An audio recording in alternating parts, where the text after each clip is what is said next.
Irmãos amados, vamos abrir a palavra de Deus, na carta de Tiago, capítulo 1.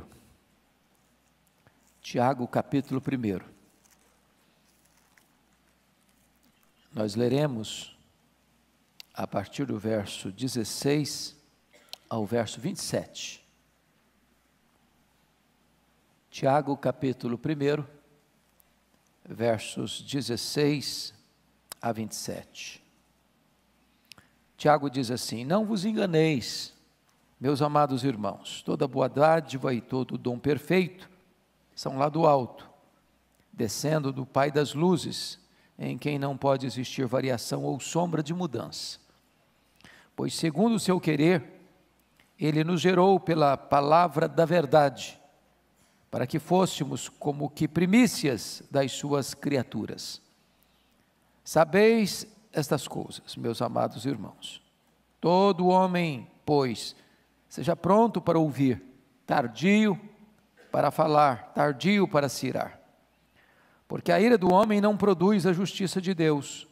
Portanto, despojando-vos de toda a impureza e acúmulo de maldade, acolhei com mansidão a palavra em vós implantada, a qual é poderosa para salvar a vossa alma.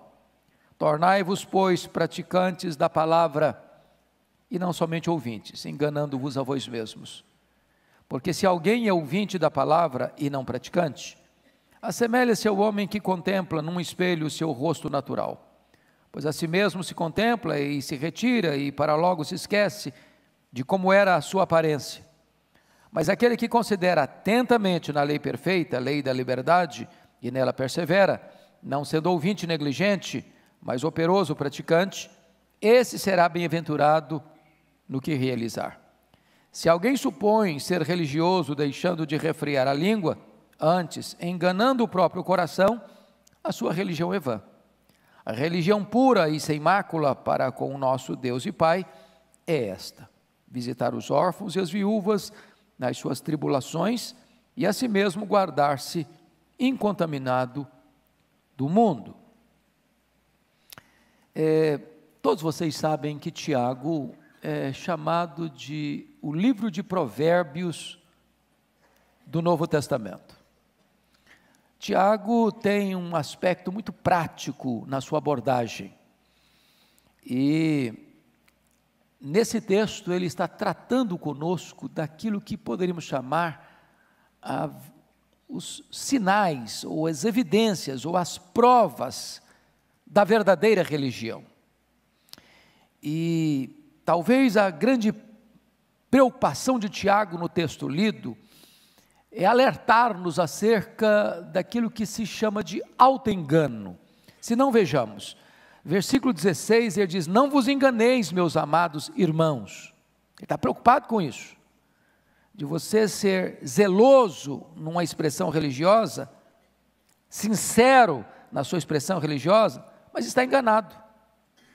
Mas olha ainda o versículo 22, o que ele diz: tornai-vos, pois, praticantes da palavra e não somente ouvintes, enganando-vos a vós mesmos. Ser apenas ouvinte, conhecer a verdade e não praticá-la, é cometer esse grave erro do auto-engano. Mas veja ainda verso 26. Se alguém supõe ser religioso, deixando de refrear a língua, antes enganando o próprio coração, a sua religião é vã. Ou seja, quando você abraça a verdadeira religião e você é transformado pelo Evangelho, isso tem que ter reflexos práticos na sua vida. E uma evidência prática disso é que você refreia a sua língua, você passa a ter um outro linguajar, uma outra comunicação. Pois bem, dito isto, alertando-nos acerca deste perigo do auto-engano religioso, Tiago vai mostrar para nós que a verdadeira religiosidade está centrada na palavra de Deus.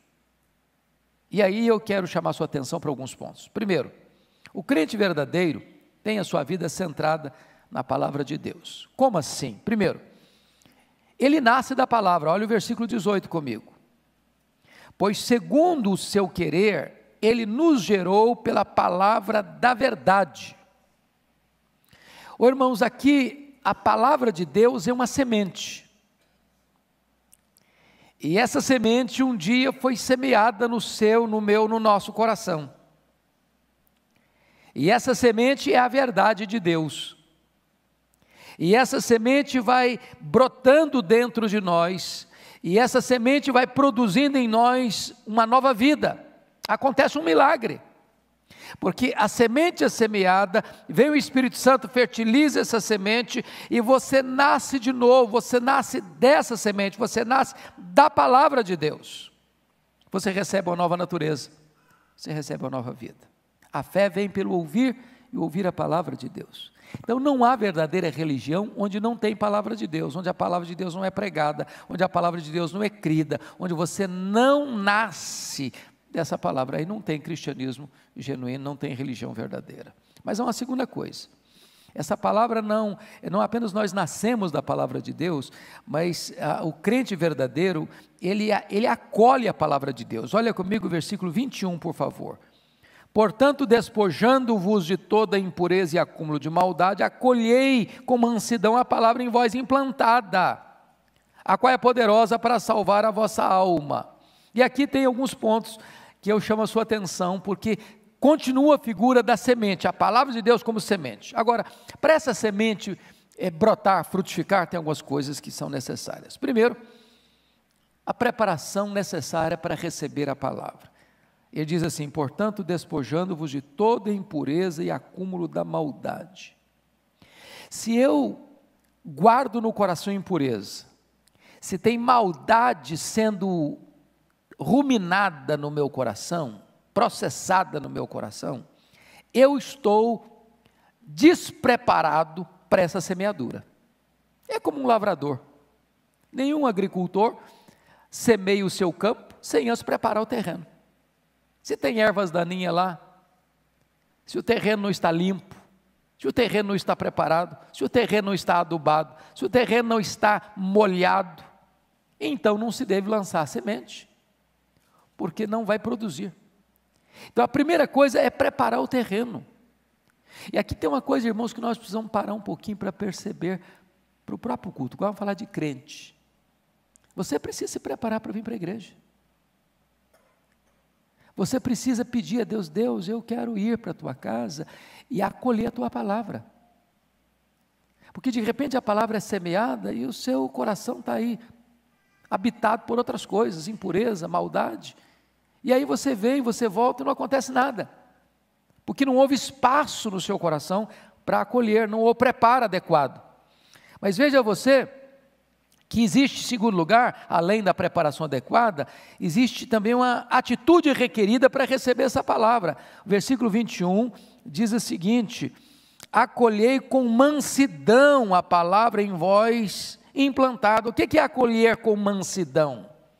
E quando a palavra de Deus é pregada ao seu coração, não tem resistência, não tem reserva, não tem oposição à palavra. Você não é rebelde.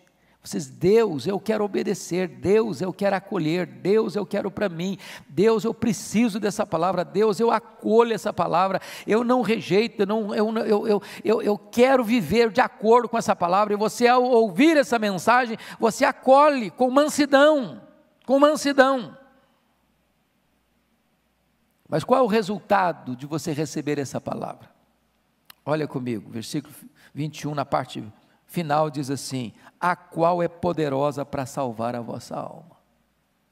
Não há salvação fora do Evangelho, não há salvação fora da mensagem transmitida pela palavra de Deus, a mensagem da graça, a mensagem da cruz. Quando você ouve, quando você recebe, quando você pratica, você então tem garantia por esta palavra da sua própria salvação. Agora vamos uma outra imagem. Ele começou a tratar da imagem da palavra como semente. Agora ele muda de figura para mostrar sobre a prática da palavra e usa a metáfora do espelho. Olha aí, nos versos 22 até o verso 25, ele vai mudar a figura da semente para o espelho. Então, o que ele diz aí? A primeira coisa é que aquele que pratica a palavra, porque ele diz no verso 22, tornai-vos, pois, praticantes da palavra. Mas com que ele compara o que pratica a palavra? Primeiro, quem pratica a palavra conhece a si mesmo. Versos 23 e 24. Porque se alguém é ouvinte da palavra e não praticante, assemelha-se ao homem que contempla no espelho o seu rosto natural, pois a si mesmo se contempla e se retira para logo, se esquece de como era a sua aparência. Então note você o espelho. Todo mundo tem espelho, não tem? É impossível você viver numa casa sem espelho. Tenho convicção disso. Ninguém sai de casa de manhã sem se olhar no espelho. As mulheres um pouco mais, os homens um pouco menos, mas todo mundo se olha no espelho. Para que você se olha no espelho? Para dizer quão bonito eu sou? Espelho, espelho meu. É para isso? Talvez seja exatamente o contrário disso. Você se olha no espelho exatamente para perceber que alguma coisa não está muito boa. Quando você acorda, você é o caos. E quando você sai de casa, você é o cosmos. Então você percebe que o seu cabelo está despenteado. Você percebe que a sua roupa precisa ser colocada no lugar. Quando você se olha na palavra de Deus, a primeira coisa que acontece é que a palavra de Deus é espelho. Ela diz, olha, isso aqui está errado na sua vida, isso aqui não está, isso aqui está amarrotado na sua vida, isso aqui está fora do lugar na sua vida. Isso aqui precisa ser acertado, isso aqui precisa ser corrigido. Quando você vem para a igreja e escuta a palavra de Deus, há um confronto. Puxa vida, isso aqui eu não estou legal não, isso aqui eu preciso corrigir, isso aqui eu preciso acertar. Isso aqui eu estou fazendo assim, mas não é desse jeito. Agora imagine que você então vai chegar diante do espelho e só de relance você passa assim rápido pelo espelho. Você consegue se ver direito? As mulheres, por exemplo, vai passar o batom. Se você não passar direito, você passa batom no dente. É legal você sair assim com o dente vermelho? Não é, né? Mas se você passar de relance o batom diante do espelho, você não lembra como é que está. Outra coisa, se você passar rápido, olhar para o espelho rapidamente, você esquece do que viu. Bom, eu me olhei no espelho, mas não vi direito. Aí eu não lembro mais como é que eu era. Ou, se você passar rapidamente, você vai fracassar em fazer o que o espelho mostrou, porque você não prestou atenção. Então, pense comigo na figura que Tiago está usando. Um espelho. A palavra é o espelho. Quando você lê a palavra lê você. Mas para você ser lido pela palavra e para você ler a palavra e obedecer a palavra e não apenas ser ouvinte, você precisa se demorar um pouco mais diante do espelho. Examine bem, quem é você? Como é que está você? O que é que está no seu coração? O que é que você está vendo? O que é que você está percebendo na sua vida que mudança? Porque às vezes, meus irmãos, nós somos apressados demais quando se trata das coisas de Deus, há pouca reflexão. Escuta muito, reflete pouco, pratica nada. E aí você percebe que quem pratica a palavra de Deus, versículo 25, confira aí comigo, essa pessoa é livre. Mas aquele que considera atentamente na lei perfeita, a lei da liberdade, nela persevera, não sendo ouvinte negligente, mas operoso praticante, esse será também bem-aventurado no que realizar. Tem duas coisas aí. Primeira coisa, ele é livre. O pecado escraviza. Mas quando você se olha no espelho e se corrige, faz um make-up aí, se corrige e acerta a sua aparência, aí você encontra o quê? Liberdade. Porque foi para a liberdade que o Senhor nos chamou.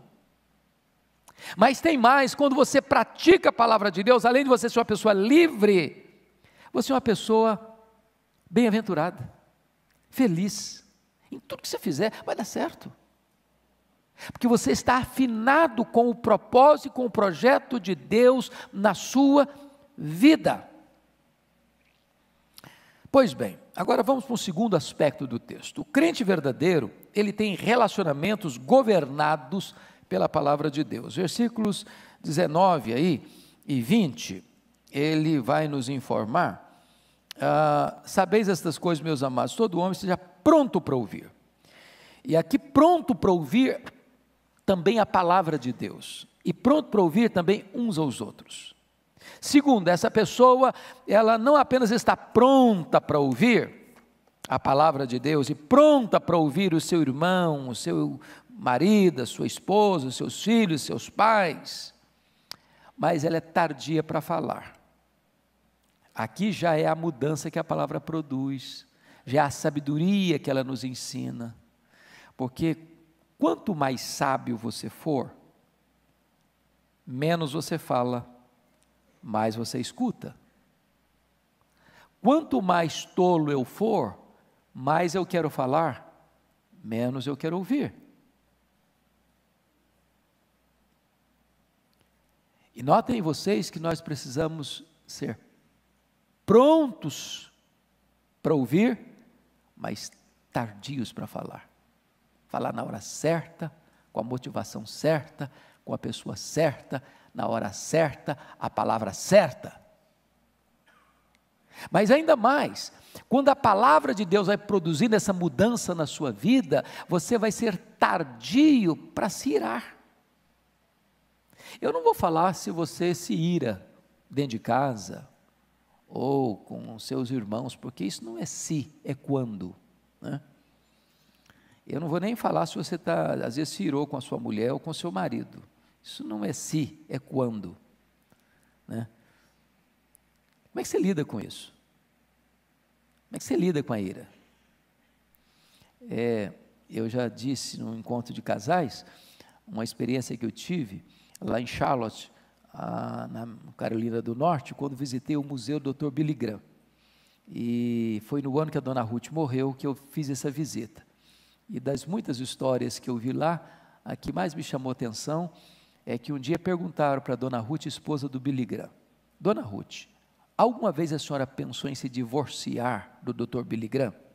Ela respondeu assim: divorciar-me dele? Eu nunca pensei, mas vontade de matá-lo eu já tive muitas vezes. Como é que você lida com a ira?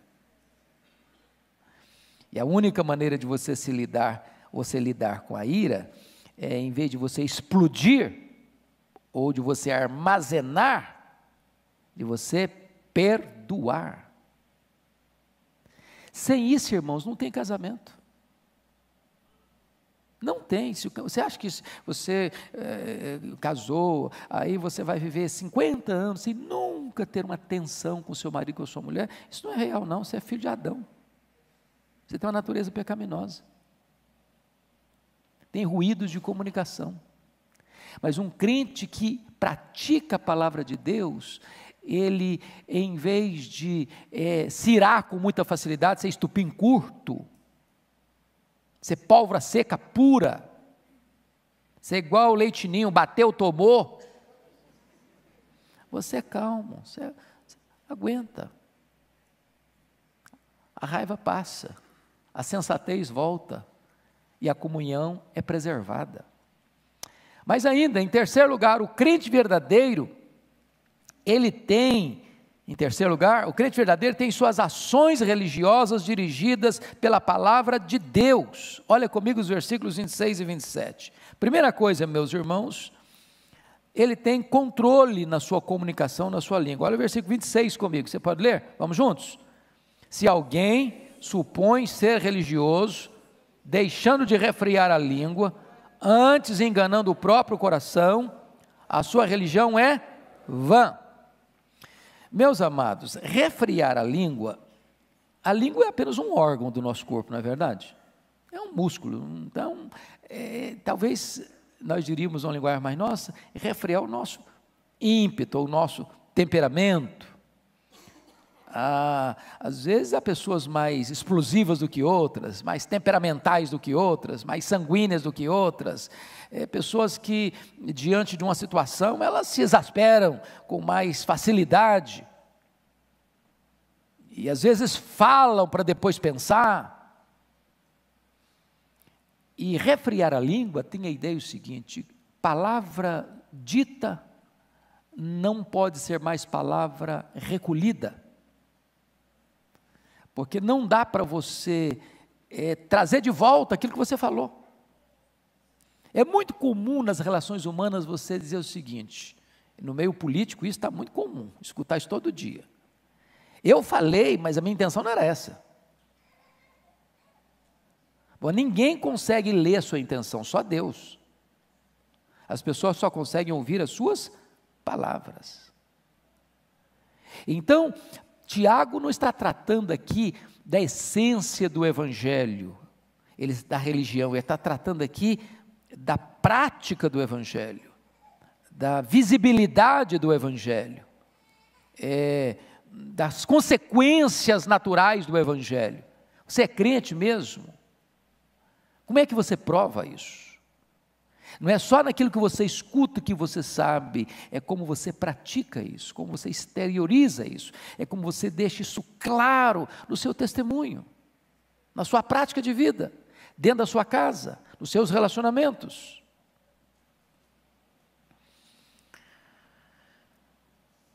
Segunda coisa, como é que você pode saber que você é um crente verdadeiro?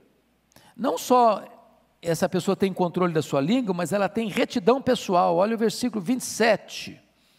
A religião pura e sem mácula para com o nosso Deus é esta: visitar os órfãos e viúvas nas suas tribulações, mas eu quero enfatizar a parte B aí. E a si mesmo guardar-se incontaminado do mundo.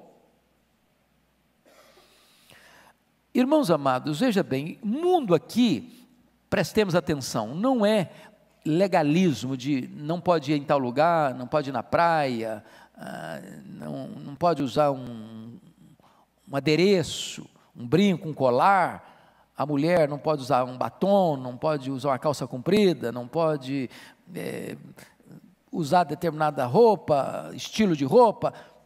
Não é isso que é mundo. Guardar-se incontaminado do mundo, o mundo é um sistema posto no maligno, cujos valores não são os valores de Deus, cujos princípios que regem não são os princípios de Deus. Então, o cristão, ele precisa ter um filtro no seu coração, na sua mente, ao ligar ao seu televisor, escutar uma mensagem, ele aceita ou rejeita aquilo. Mas se você não tem filtro, se você não lê, se você não acolhe com mansidão a palavra, se você não pratica a palavra, você escuta uma coisa e você acaba sugando aquilo para você sem passar pelo filtro da verdade. E você acaba sendo contaminado. E você acaba fazendo parte do sistema. Você acaba entrando no sistema. Você acaba sendo parte do mundo, e a Bíblia diz que quem quiser ser amigo do mundo, constitui-se em inimigo de Deus. A Bíblia diz que aquele que ama o mundo, o amor do Pai não está nele. A Bíblia diz que você não pode conformar-se com este século, com este mundo, mas você precisa ser transformado pela renovação da sua mente, que é a mente de Cristo. Então essa é uma marca de um crente verdadeiro, ele tem uma vida santa. Ele está no mundo, mas ele não é do mundo. Ele não pensa como o mundo, ele não age como o mundo. Seus valores são outros, seus princípios são outros. Mas ainda, e finalmente, como é que você pode saber que você é um crente verdadeiro? Quando você tem compaixão pelos necessitados. Olha a parte A do versículo 27. A religião pura e sem mácula para com o nosso Deus é esta: visitar os órfãos e as viúvas nas suas tribulações. Então vamos parar um pouquinho aqui para você não tirar a conclusão errada. Você pode chegar à seguinte conclusão: bom, pastor, quer dizer então que não importa o que eu creio, se eu visitar os órfãos e as viúvas, a minha religião é pura e verdadeira? É isso que Tiago está ensinando? E a resposta é não. Tiago não está tratando aqui da essência. A essência da religião pura e verdadeira é Cristo, sua obra, sua morte, sua ressurreição, seu sacrifício expiatório. Tiago está tratando aqui da evidência externa, aos olhos dos homens, da verdadeira religião. Você que foi transformado por Cristo, você que acolheu com mansidão a palavra, você que passou diante do espelho sendo examinado por esta palavra, você que deixou de ser apenas um mero ouvinte para ser um zeloso praticante da palavra, e essa palavra mudou a sua vida e trouxe para você salvação. A grande pergunta é: como é que você deixa isso claro aos olhos do mundo que você foi salvo por esta palavra? É quando você tem um coração misericordioso, sobretudo para aquelas pessoas mais carentes e necessitadas. No caso aqui, irmãos, órfãos e viúvas, na época de Tiago, no primeiro século, eram as pessoas mais desamparadas que existiam. Hoje tem muitas viúvas que ficam viúvas cheias da grana, podem aparar muita gente. Mas não era o caso lá. Então, não é propriamente só viúva e só órfão, ele está pegando um emblema de gente necessitada da época. O que ele está dizendo é que um crente verdadeiro, ele não quer as coisas só para ele, ele não ajunta só para ele não trabalha só para o seu deleite, para gastar tudo que ganha no seu deleite. Ele tem o coração aberto, ele tem a mão aberta, ele tem o bolso aberto, ele tem a casa aberta, ele tem generosidade. É isso que Tiago está nos ensinando. Pois bem, Tiago está ensinando o seguinte, que a religião verdadeira, ela não constitui apenas de palavras, mas também de obras. A fé vem acompanhada pelas obras. Nós não somos salvos pelas obras. Nós não somos salvos pela fé mais as obras. Nós somos salvos só pela fé, mas a fé que produz obras. A graça é a base da salvação, a fé é o instrumento da salvação, mas as obras são a evidência da salvação. A sua religião é verdadeira? Que Deus nos ajude a dar essa resposta. Amém.